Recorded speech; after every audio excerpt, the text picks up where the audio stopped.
Un podcast peut être un bon complément à un blog, à une entreprise, à une chaîne YouTube ou même une activité en soi. Mais comment lancer un podcast qui cartonne ? Je ne déteste plus les podcasts car j'ai eu la révélation qu'ils sont une expérimentation bourdieusienne des plus réussies. Pierrot tel plus fort. Vas-y champion. Vas-y, mets-leur la gueule en 3 épisodes.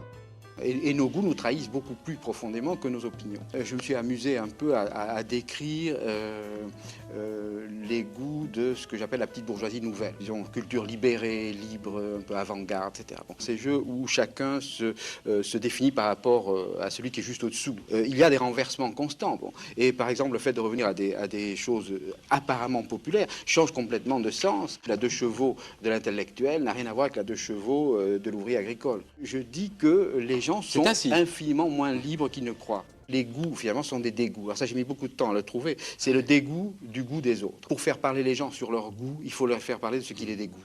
Et nos goûts nous trahissent beaucoup plus profondément que nos opinions. Je me suis amusé un peu à décrire les goûts de ce que j'appelle la petite bourgeoisie nouvelle. Disons, culture libérée, libre, un peu avant-garde, etc. Bon.